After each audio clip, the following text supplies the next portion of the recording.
Muy buenas tardes, estimados alumnos. Esta tarde tocaré el tema correspondiente a la sexta semana relacionada Gobierno Nacional, los poderes del Estado. Los poderes del Estado. La organización del Estado en general corresponde al principio de división de poderes. Ante el poder absoluto y el total del soberano, con Montesquieu como vocero, se sostiene que la única forma de controlar el poder es con otro poder de igual dimensión y naturaleza. Por tanto, se afirma que el poder del Estado tiene que dividirse en tres. En el poder legislativo, que es el que da las normas generales, el poder ejecutivo, que es el que aplica las normas y conduce la acción del gobierno, y el poder judicial, que está orientado a resolver los conflictos que se presentan en la sociedad entre individuos y entre ellos y el Estado mismo. Estos poderes además deben controlarse entre sí. El poder ejecutivo. Todo Estado tiene su sistema político como característica esencial, mecanismos con los cuales llevar a cabo la dirección de la comunidad y el ejercicio del dominio. A continuación examinaremos la titularidad del Poder Ejecutivo, asentada básicamente en dos instituciones gubernamentales: el Presidente de la República y el Consejo de Ministros. El Presidente de la República. En nuestro régimen, el Presidente es a la vez jefe de Estado y jefe de Gobierno, así como también es jefe de las Fuerzas Armadas. La forma de gobierno que prevé la Constitución peruana de 1993 es la misma que la de la Constitución del año 1979. Se adopta una forma mixta entre el presidencialismo y el parlamentarismo puros. No rige, pues, lo que se conoce como un presidencialismo controlado, atenuado, o, como dice Delgado Gómez, un parlamentarismo presidencial. Nuestra forma de gobierno tiene marcados aspectos afines con el régimen presidencial, como también otros que son afines al parlamentarismo, lo que conlleva a que la forma de gobierno que rige en el Perú no puede encuadrarse teóricamente en alguna de las dos. Sin embargo, tiene rasgos del régimen presidencial, el cual se le impone un sello distintivo más allá de que si dicho régimen presidencial resulta atenuado en el plano constitucional. ¿Cuáles son las características de nuestra forma de gobierno? Nos precisa Delgado Gómez que las notas características de nuestra forma de gobierno son las siguientes, ¿no? La facultad del Presidente de la República para dirigir la política general de gobierno, aun cuando es políticamente irresponsable ante el Parlamento, ¿no? La facultad del Presidente de la República para nombrar o para remover al Presidente del Consejo de Ministros, así como a los demás miembros del gabinete, por propuesta y en acuerdo con el Presidente del Consejo de Ministros. La incompatibilidad esencial entre el mandato parlamentario y la permanencia del gabinete, o hasta que el Presidente de la República. La competencia del Parlamento para otorgar, así como para remover o negar confianza. La facultad del Presidente de la República para disolver el Parlamento. El rol arbitral del electorado para dirimir en el caso de confrontación entre el Parlamento y el Gobierno, de modo que determine la disolución del Parlamento. Como lo señalamos al inicio, de acuerdo con nuestra Constitución, el Presidente de la República, quien además de ser jefe de Estado, es jefe de Gobierno, no solo representa, sino que también personifica a la nación. Esta concepción demuestra de manera evidente de qué forma está presente en la idiosincrasia de la sociedad peruana la importancia y preponderancia de la figura del presidente de la República. El problema deviene cuando hay una deformación de cómo debe entenderse ese personificar a la nación, situación que muchas veces degenera en vicios autoritarios, propios de la Francia de Luis XIV, ¿no? Donde decía el Estado soy yo. ¿Cuáles son los requisitos para la postulación al cargo de presidente? Para finalizar mencionaremos que los requisitos para postular al cargo de presidente de la República son bastante flexibles. El candidato debe cumplir simplemente con 3 requerimientos para ser considerado apto para postular a la presidencia de la República, ¿no? La de ser mayor de 35 años, ser peruano de nacimiento y tener derecho al sufragio. Son esos 3 requisitos para poder postular al cargo de presidente. El Consejo de Ministros. Como señalamos en el punto anterior, en el Perú, el presidente de la República puede ejercer la jefatura del Estado y la jefatura de gobierno. Para cumplir y realizar estas funciones, cuenta con la colaboración de la institución prevista en el artículo institucional número 121, ¿no? Donde dice el Consejo de Ministros se encuentra sometida al control del presidente de la República. Actualmente, el Consejo de Ministros es un cuerpo colegiado, integrado por el presidente del Consejo de Ministros y por los ministros de cada despacho. Su organización y funciones, según esta misma norma, son determinadas por ley. Actualmente la Ley 29.158, Ley Orgánica del Poder Ejecutivo, regula las atribuciones del presidente del Consejo de Ministros y las funciones básicas de cada uno de sus ministerios. El Consejo de Ministros, como órgano integrante del Poder Ejecutivo, interviene en la formación de las decisiones presidenciales mediante 3 actos diferentes, correspondientes a hipótesis distintas: el voto deliberativo, el voto consultivo y la opinión ilustrativa. Todos ellos según lo dispone el artículo número 129 de la Constitución. Deben ser adoptados mediante el voto aprobatorio de la mayoría de los miembros del Consejo y debe constar en las actas correspondientes. Veamos algunos detalles. El voto deliberativo es el acuerdo aprobatorio del Consejo de Ministros que requiere determinados actos presidenciales para tener validez.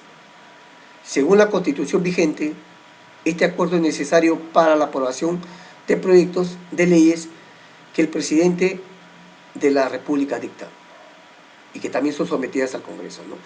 Es necesario también para la aprobación de los decretos legislativos, para el nombramiento de embajadores y ministerios plenipotenciarios, y para la aprobación de los decretos que declaran los estados de excepción, los proyectos de ley, decretos y resoluciones. Mediante el voto consultivo, el Consejo responde a una consulta que el presidente se encuentra obligado a formularle. Sin embargo, el resultado de la consulta no es vinculante. Es decir, como refiere Pedro Planas, el presidente es libre de seguir o no la opinión del Consejo. El artículo 164 de la Constitución de 1993, por ejemplo, establecía que la decisión presidencial que dirimiera los conflictos de competencia entre los ministros requería voto consultivo del Consejo. Finalmente, la opinión ilustrativa es la que formula el Consejo de Ministros como respuesta a una consulta que el presidente formula libremente, es decir, sin estar obligado a realizarla. También tenemos los organismos públicos, ¿no?, que son entidades desconcentradas del Poder Ejecutivo con personería jurídica de derecho público. Sus competencias tienen alcance nacional. Se encuentran adscritos a un ministerio y pueden ser de 2 tipos: los organismos públicos ejecutores y los organismos públicos especializados. En ambos casos, su creación y disolución se realiza por la ley a iniciativa del Poder Ejecutivo. Asimismo, su reorganización, fusión, cambio de dependencia o adscripción se encuentran por decreto supremo con el voto aprobatorio del Consejo de Ministros. ¿Qué son los organismos públicos ejecutores? Los organismos públicos ejecutores ejercen funciones en el ámbito nacional. Son creados en el caso de que existan las siguientes condiciones. Si se requiere una entidad con administración propia debido a que la magnitud de sus operaciones es significativa. Si se requiere una entidad dedicada a la prestación de servicios específicos. Están sujetos a los lineamientos técnicos del sector del que dependen. La formulación de sus objetivos y estrategias es coordinada con estos. Su política de gasto es aprobada por la entidad de la de que dependen en el marco de la política general de gobierno. No tienen funciones normativas, a menos que estén previstas en su norma de creación o le fueran delegadas expresamente por el ministerio del cual dependen. Están dirigidos por un jefe, cuyo cargo es de confianza. Por excepción, podrán contar con un consejo directivo cuando atiendan asuntos de carácter multisectorial. En estos casos, su consejo directivo estará integrado solo por los ministerios o los representantes de los sectores correspondientes. Son organismos públicos ejecutores, por ejemplo, la Agencia de Promoción de la Inversión Privada, el Archivo General de la Nación, el Instituto Nacional Penitenciario, el Instituto Nacional de Salud, el Organismo de Formalización de la Propiedad Informal, COFOPRI, el Seguro Integral de Salud, etc. Los organismos públicos especializados tienen independencia para ejercer sus funciones con arreglo a su ley de creación. Están adscritos a un ministerio y son de dos tipos: los organismos reguladores y organismos técnicos especializados. Los organismos reguladores son creados para actuar en ámbitos especializados de regulación de mercado o para garantizar el adecuado funcionamiento de mercados no regulados, asegurando cobertura de atención en todo el territorio nacional. Son 4 organismos reguladores, los cuales están adscritos a la presidencia del Consejo de Ministros, como son OCITRAN, OCINERGEN, OPSITEL, SUNAS. Dentro de sus respectivos ámbitos de competencia tienen funciones supervisoras, reguladoras, normativas, fiscalizadoras y sancionadoras, y de solución de controversias y reclamos en los términos previstos en la ley de la materia. Estos organismos definen sus lineamientos técnicos, sus objetivos y estrategias. Asimismo, determinan su política de gasto de acuerdo con la política general de gobierno. Están dirigidos por un consejo directivo. Sus miembros son designados mediante concurso público. La ley establece los requisitos y el procedimiento para su designación. Solo podrán ser removidos en caso de falta grave e incompetencia manifiesta, debidamente comprobada y con el voto aprobatorio del Consejo de Ministros. La ley establece el procedimiento para su cese. Dependen del interés de los usuarios con arreglo a la Constitución política y la ley. Ahora tenemos lo que es otras entidades del Poder Ejecutivo.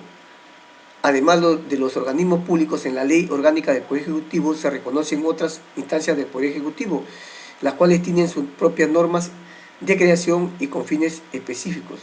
Son las comisiones, las comisiones sectoriales, las comisiones multisectoriales de naturaleza temporal, las comisiones multisectoriales de naturaleza permanente, los programas, los proyectos especiales, las entidades administradoras de fondos intangibles de la Seguridad Social, el Fondo Consolidado de Reservas Previsionales, ¿no?, adscritos al Ministerio de Economía y Finanzas, el Seguro Social de Salud, adscrito al Ministerio de Trabajos, ¿no?, y las empresas públicas también, ¿no? Las empresas públicas que son como, por ejemplo, Sedapal, Electrocentro, Cofide, Petroperú, Corpac. Todas estas empresas están ligadas al Poder Ejecutivo. Ahora vamos a ver lo que es el Poder Legislativo. El Congreso realiza 3 funciones constitucionales, que son legislar, controlar y representar. El Poder Legislativo reside en el Congreso. Si bien el Parlamento durante la etapa del Estado liberal del siglo XIX se caracterizó por ser el ente legislador por excelencia, actualmente el Poder Ejecutivo ha empezado a compartir la responsabilidad de ser también una fuente generadora del derecho. ¿Cuál es la estructura del Congreso? 1. La Cámara, ¿no? La Constitución de 1993 ha establecido que el Poder Legislativo reside en una Cámara única, ¿no? En ocasiones previas, solamente en las constituciones del año 1823 y 1867, el Perú optó por ser un sistema unicameral. Se alega que se optó por la unicameralidad porque el sistema bicameral, Cámara de Senadores y Diputados, hacía lenta y reiterativa las funciones parlamentarias de legislación y control.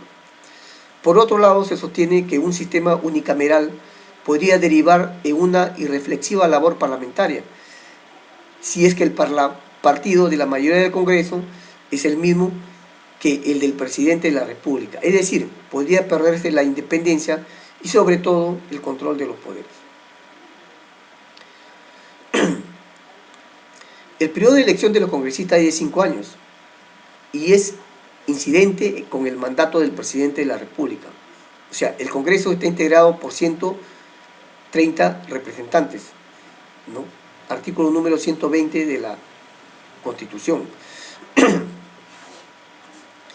La Comisión Permanente. El Congreso tiene un órgano, ¿no?, que es la Comisión Permanente, que es integrado por los representantes de los grupos parlamentarios, en proporción con su número de congresistas. En total, los integrantes de la comisión no deben exceder del 25% del número legal de miembros del Congreso, 30 parlamentarios.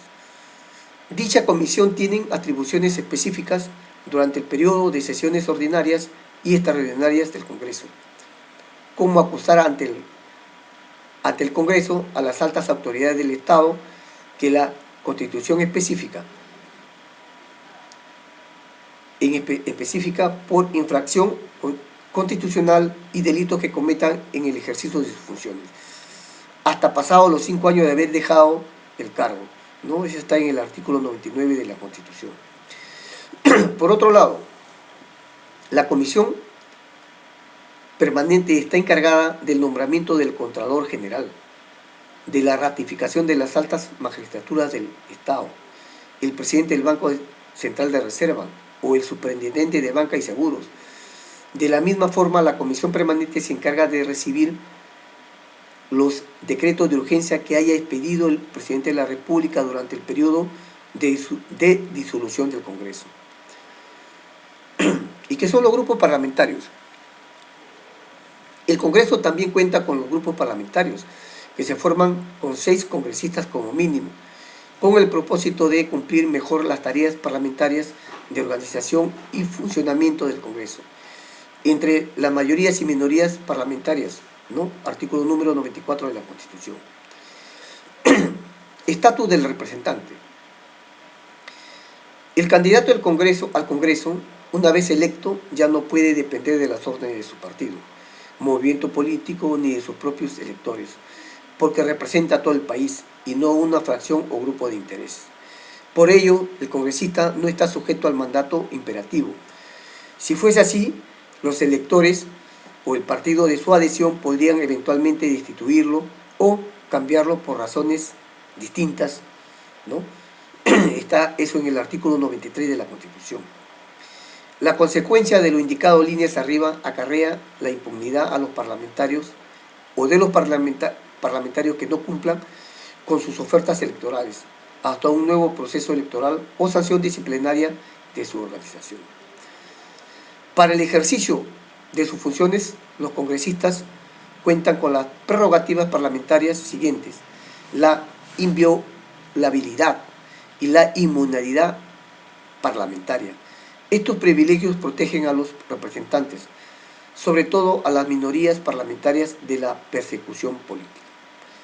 La inviolabilidad consiste en el derecho de los congresistas a no ser detenidos por autoridad o ser declarados responsables por tribunal alguno por las razones declaradas, ¿no?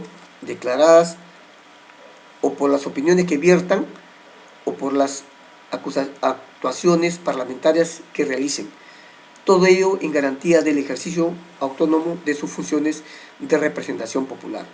Esto está escrito en el artículo 93, segundo párrafo. Por su inmunidad, los congresistas desde que son elegidos hasta por un mes después del término de su mandato no pueden ser procesados ni apresados por autorización de la Comisión Permanente o del Congreso mismo, sin el antejuicio correspondiente, ya que se comete delitos de función o delitos comunes tipificados en la legislación. Atribuciones legislativas del Congreso. Los acuerdos más importantes de las decisiones del Congreso son expresadas en sus leyes. Se desarrolla de esa manera la función legislativa del Parlamento, ¿no? Desde el punto de vista formal, el Congreso puede votar resoluciones, por ejemplo, para aprobar el Parlamento el reglamento del Congreso, los tratados internacionales o acusar constitucionalmente. Estos actos parlamentarios tienen fuerza de ley. Por lo tanto, los parlamentarios tienen derecho de iniciativa en la formación de las leyes y las resoluciones legislativas. La ley, una vez aprobada por el Congreso unicameral, es enviada al presidente de la República para su promulgación, quien tiene un plazo de 15 días para hacerlo. Si no lo realiza, lo ejecuta el presidente del Congreso. Las leyes ordinarias, orgánicas y de reforma constitucional. Se puede señalar que el Congreso aprueba leyes ordinarias, ley de reforma constitucional y leyes orgánicas. Las leyes ordinarias son aprobadas por mayoría simple. Se refieren a todo asunto legislativo de interés del Congreso, con excepción de la ley de reforma constitucional o leyes orgánicas. La tramitación del proyecto de ley de reforma constitucional es particular porque no solo basta la votación de la mayoría legal de congresistas, sino también debe ser ratificada por referéndum popular. De lo contrario, debe ser aprobada en una primera legislatura ordinaria y ratificada en otra legislatura ordinaria por el tercio del número legal de congresistas. Lo encontramos en el artículo 203.6 de la Constitución. Las leyes orgánicas son las que regulan la estructura y el funcionamiento de las actividades del Estado previstas en la Constitución, además a otras materias cuya regulación lo dispone la propia Constitución, ¿no? En el artículo 106. En tal sentido, son leyes orgánicas las normas relativas a la participación ciudadana, a la conservación del medio ambiente y al uso de los recursos naturales. Estas leyes regulan además a la Contraloría General, al Banco Central de Reserva, al Poder Judicial, al Consejo Nacional de la Magistratura, a la Defensoría del Pueblo, a las municipalidades y a las regiones y a las garantías constitucionales. A estas tres fuentes de derecho constitucional, ¿no? Leyes ordinarias, leyes orgánicas y la ley de reforma constitucional, se debe añadir lo siguiente en la medida en que gocen de rango de ley: los decretos legislativos, los decretos de urgencia del Poder Ejecutivo, las resoluciones legislativas, los tratados del Congreso, la sentencia del Tribunal Constitucional sobre acciones de inconstitucionalidad de las leyes, las ordenanzas municipales, las normas regionales de carácter general. Asimismo, la tarea legislativa no es exclusivamente poder del Congreso. Este también puede delegar facultades legislativas a la Comisión Permanente y al Poder Ejecutivo. Ahora vamos a ver lo que es el otro poder del Estado, el Poder Judicial. La potestad de administrar justicia emana del pueblo y es ejercido por el Poder Judicial a través de sus órganos jerárquicos. El Poder Judicial está integrado por órganos jurisdiccionales que administran justicia en nombre de la nación y por órganos que ejercen su gobierno y administración. Los órganos jurisdiccionales son la Corte Suprema de Justicia y las demás cortes y juzgados que determine su ley orgánica. No son revisables en sede judicial las resoluciones del Jurado Nacional de Elecciones en materia de electoral ni la del Consejo Nacional de la Magistratura en materia de evaluación y ratificación de jueces. Las autoridades de las comunidades campesinas y nativas, con el apoyo de las rondas campesinas, pueden ejercer las funciones jurisdiccionales dentro de su ámbito territorial de conformidad con el derecho consuetudinario, siempre que no viole los derechos fundamentales de la persona.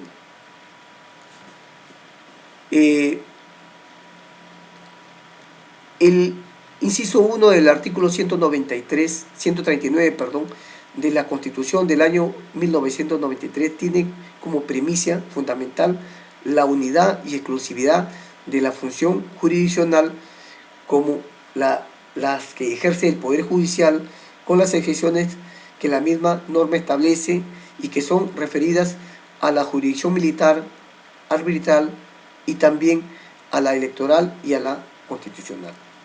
En tal sentido, por unidad y exclusividad de la jurisdicción, se entiende que la estructura orgánica y jerarquizada del Poder Judicial, en cuyo vértice se ubica la Corte Suprema de Justicia, ¿no?, con competencia sobre todo el territorio de la República. Las Cortes Superiores de Justicia en el ámbito territorial de los respectivos distritos judiciales, los juzgados de primera instancia, cualquiera que sea su competencia por razón de la materia, las capitales de las provincias y los juzgados de paz letrados, con competencia en los distritos municipales. Esta estructura no comprende a los juzgados de paz no letrados, que tienen competencia que les atribuye la ley, pero que no forman parte del Poder Judicial. El artículo antes mencionado establece una prohibición. No permite que existan procesos judiciales por comisión o delegación.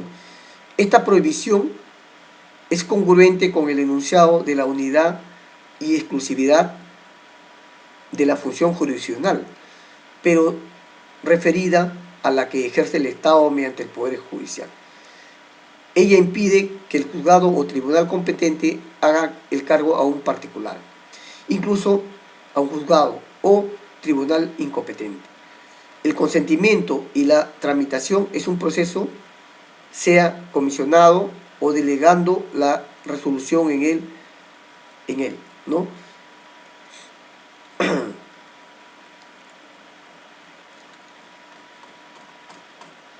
Bueno, eso ha sido todo por hoy sobre este tema de los poderes del Estado. Muchas gracias.